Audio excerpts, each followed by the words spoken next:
Coach always say never put yourself over the team. Some of the best in the league, we got a great scheme. 8-5, heard enough, you running up the seam. Gon' get my all and hit them hard like I'm 2 B's. Start the season off at home, we gon' end it here too. Or we can end it on the road, I believe in my crew. Even through the storm, we gon' stay true. The rocket ship taking off in 3, 2. 1, 2, 3, knock them down. 4, 5, 6, in and out. 7, 8, 9, tap out. You wanna what the hype out, then come around and find out. 1, 2, 3, knock them down. 4, 5, now normally, 6, in and out. 7, normally we'd be playing highlights from Mack Wilson Sr., right? Sacks, TFLs, big hits. We've got a big hit of another kind. 18 bars. Forget about the Minecraft and the Mario Kart. We're talking about serious art here. From the recording studio into the radio studio, Mack Wilson Sr. here on the Big Red Rage, presented by Santan, Ford, and Gilbert. Paul Calvisi here, Adrian Wilson there. Cardinals' first NFL team to upload a song onto Spotify, Apple Music, all because of Mack Wilson Sr. and 18 bars, and I know you've already been enjoying it. Right, Adrian Wilson? Look, that thing slap. Slap bad. He got a hit right there, man. He got a hit. I love it. Yes, sir. I love it. Appreciate it. Congratulations. I can't tell you I lost count of how many fire emojis I've seen in response to it. So how proud are you of that effort? Nah, I'm super proud. Honestly, I put a lot of time into just trying to write it and trying to put everything together. Obviously, we got 18 opponents. I was trying to hit all the opponents. I was trying to hit. If we had a overseas game, I was trying to make sure I hit back-to-back road games, like back-to-back games at home. I was trying to hit every scenario, so it was kind of tough to kind of try to put everything together, but I got it done, though. As Dub knows, I can't wrap a Christmas gift. So tell me about the process over here, okay? I don't know anything about the process. All I'm saying is I know there's a lot of athletes that try to rap, and some of it is bad. You know, let's just be honest. Some of it is bad. Yeah, for sure. This is not bad. All right, it's pretty damn good now. And that's what the reaction has been extraordinary. But in terms of the process, do you write the lyrics first, or do you let the music inspire the lyrics? So when they first asked me, I was like, can you guys send me like an instrumental so I know what I'm writing to? And I think it took a little time for them to send the beat, and I was so antsy about it, so I kind of just started writing without the beat. And was just kind of like hoping that the lyrics can match the beat. And once they played the beat, the lyrics kind of just started flowing out, and it matched perfectly. So you've been freestyling since you were a kid? Is that what I heard you say? Yeah. I always freestyle as a kid, like junior high, high school, just beating on the table, freestyling, making like rapping, and just trying to rhyme and stuff like that. So it's something that I just do, like even in family functions and stuff too. Just having like a mic at home, singing on the mic, or getting the mic, rapping to a beat or something like that. You have a musical family? Like your family musical, or? Nah, honestly, just my brother on my dad's side, he's an artist from Detroit, Lando Lowe, real name Orlando Fikes. He's an artist, but other than that, on my mom's side, my other brother, Wendell Wilson, he rap as well, but they the only two that rap. Okay. But so it's not a big like music fan. All right. How cool was it to get your teammates involved into the video? No, it was super cool, honestly. Just knowing that they got my back and just that support, it meant a lot to me, honestly, because you never know, who would want to do stuff like that. But just for them to show that genuine love and do it, it meant a lot to me. So when you got the call, when you got the offer, or at least the idea, was it a slam dunk for you, or did you have to think about it a little bit? When they sent it to me, I kind of responded without thinking about it. I was like, yeah, I agree, without kind of thinking about everything that was going to go into it. Because obviously I had Jesse and ZP last year who kind of helped me get into rapping. And, we had our little Third and Go group last year where we was making songs together. So I kind of didn't feel whole without having both of them do it with me. And, I was just like, they kind of motivated me and was like, do it, bro. Like, you got it. You'll be good. And, yeah, ever since they told me that, I was like, all right, cool, I got it, and I went from there. Who's the best out of y'all three? All of them. Be honest now. Be honest. No, be honest. We all nice in our own way, I would say. Like I'm nice. Like Break it down for us. I would say I'm super versatile. I feel like I can't sing at all. Okay. But I can harmonize. Like I feel like I can rap on any beat. Jesse can rap on any beat, but Jesse's the He seemed like he got real the, aggressive. but Jesse got the vocals. Do we? Jesse got the vocals. Jesse got the vibe. Jesse got the vocals. He got the tone. He got the, and ZP come with the energy. Like ZP got the energy on every track. He got the lyrics. He got the cool sayings as well. Like we like us three together, just a perfect mix, if that makes sense. Like we got like some. I think we got one song that's really cool. It's a rap song, but it give like a laid back vibe though. Okay. That I think is really cool. Mack Wilson Sr., our guest in the Big Red Rage, a.k.a. Rocket Ship in this context here, Dub. And you're smiling as you're talking about all this. So, I mean, you obviously enjoy it, right? Yes, sir. Yeah, I enjoy everything I do, man. I mean, the fact you had another song come out. Tell us about that one. And then there's a third one yet to be released. Yeah, definitely. Honestly, I didn't even know that I was going to have to do 2 other songs. When I got there to the studio thing, I told him, like, let me hear the beat. And, he played the beat. And I was like, all right, cool. I kind of started rapping my stuff to make sure, like, it matches together. And it did. So once I finished that song, they was like, all right, dude, you got another one in you? Like, I just spent like an hour 15 on this one. So I'm like, another song? I'm like, all right, cool, run it. I'm like, let me hear the beat. So then they played the beat to the second one. And I just kind of started writing on the spot. And it took me like 40 minutes to finish that one.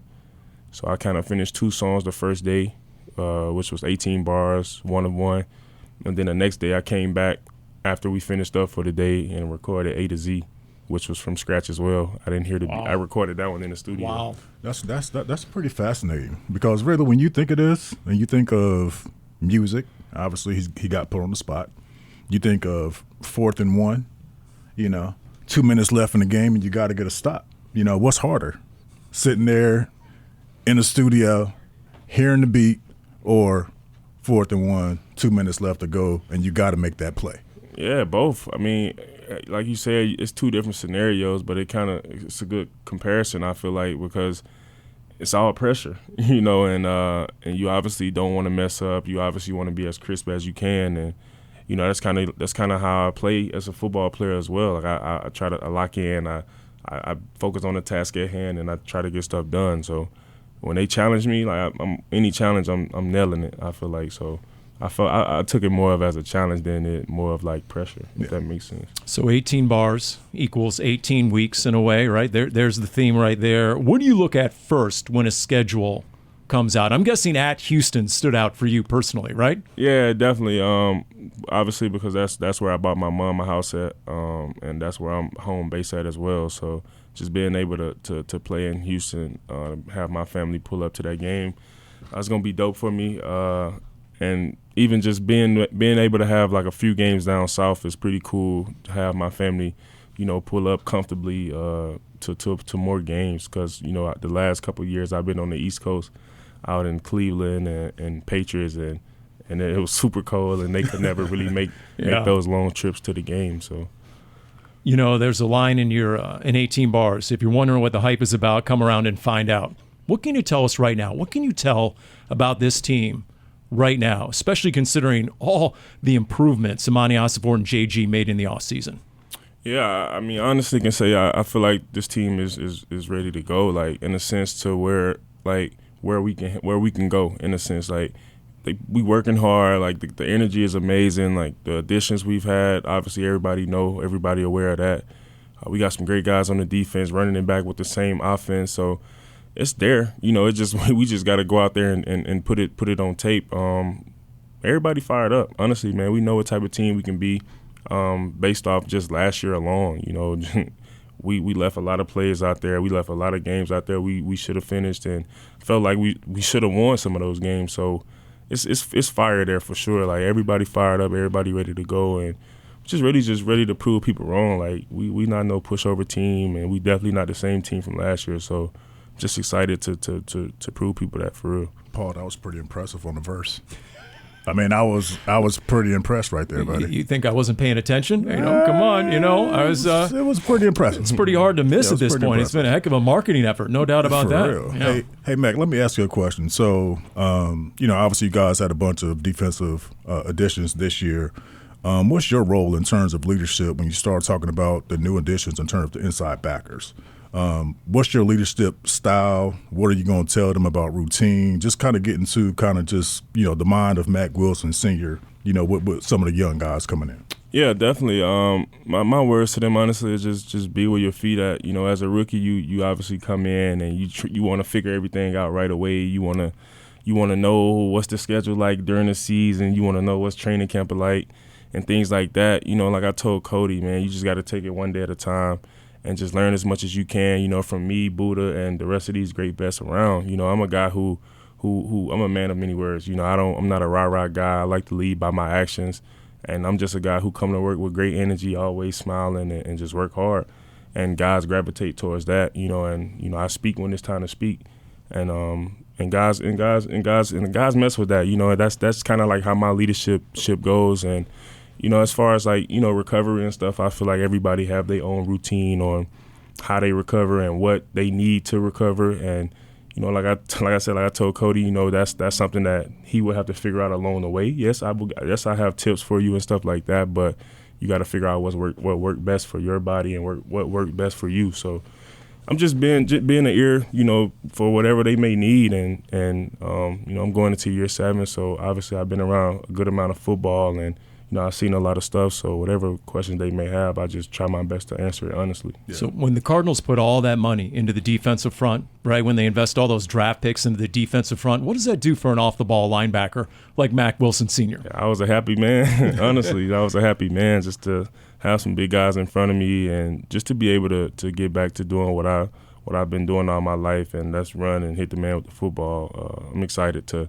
have some big guys up front to keep those guys off me a little bit. What does it do for the scheme? If you can rush 4, if it's more about dudes now than necessarily dialing it up and getting exotic with scheme, I mean, this defense could really take a leap this year, couldn't it? No, definitely. And I just keep thinking about, last year's defense and what we accomplished with, with everyone we had on that defense. And just for us to revamp it how we did this season, like I said, that's why I feel like we have no ceiling. As long as everybody just buy in to the process and just take it one day at a time, work hard, like, ain't no doubt in my mind, like, we should be a top 5 defense. 18 bars. What about 18-year vet Calais Campbell, Dub's former teammate? Wow. Man, how crazy is that? He the GOAT, man. I had told my family, I'm going to tell him when I see him again, too, he's the LeBron James of football. I tell my people, like, for him to be still doing it at a high level like that, like, it's pretty amazing. And like I told him when I met him, like, it's an honor to be a part of, like, his story and his journey. Rather he ended here this season or not, it's a blessing just to be able to say I played on a team with a guy like that. So and I'm grateful. What? Another thing, too, just don't forget this. Keep this in your back pocket at all times. When Calais starts talking too much, just tell him to shut up. All right. Just tell him to shut up, okay? All right, cool. What is the compete level going to be in camp? Here's my last football question. I mean, you have 8 legitimate defensive linemen. You have a dozen cornerbacks in this roster. Just tell me about what the competition level is going to be like in camp. Yeah, it's going to be high. And, that's what you want. You want to bring the best out of people. Like, even for me, I was a starter last year, but, that don't mean nothing. That don't mean I got to come to work and show up every day and prove that I'm a starter every day. Like, I can't take my foot off the gas and just be laxed out there. And that's for anybody, I feel like. So that's what keeps me going, honestly, just knowing that it's somebody behind me that's waiting for me to mess up or just waiting for an opportunity, and I have an opportunity, and this opportunity that I don't want to let go. So I try my best to put myself in the best position every day to be as sharp as I can. And, just as far as the guys competing, just made the best man win. That's the honest truth. Just compete, have fun with it, and you make the team. You got to be there for your brother and be ready for your moment, and that's just kind of how I tell the guys that's playing behind anybody. Just stay patient, be ready for your moment. Your blessing going to come for you when it's meant for you. And you just got to stay ready, man. You got to keep working and just keep chipping at it because, here I am. I'm year 6, year 7, and I'm starting again and haven't started since my second year in the league. So you just got to keep going. Mac, I love the leadership. I love the determination that you have for this year because of the injury last year. I love 18 bars. You are an up-and-coming guy, man. I love talking to you. Yes, sir. Appreciate you. Love the seek and destroy style linebacker. Love it. Love him coming off the edge. Although the only thing is he's going to need the regular season and training camp to get here just to get a break. I mean, your last 2 weeks have been crazy busy. You need the regular season to arrive just to slow down a little bit. Man, it's been fun, though. I'm enjoying everything about it. Well, let me tell you, it's getting rave reviews, and if you haven't seen it yet, go to the Cardinals' social media channels. First NFL team to use Apple Music and Spotify as part of a schedule release. Yes, sir. Really well done. Mack Wilson Sr., thank you. Yes, sir. Appreciate it. All right, that'll do it for this edition of the Big Red Rage. Special thanks, Jim Omahundro, Cody Fincher, Evan Reiser for Adrian Wilson, and Rocket Ship. I'm Paul Calvisi. This has been the Big Red Rage presented by Santan Ford in Gilbert.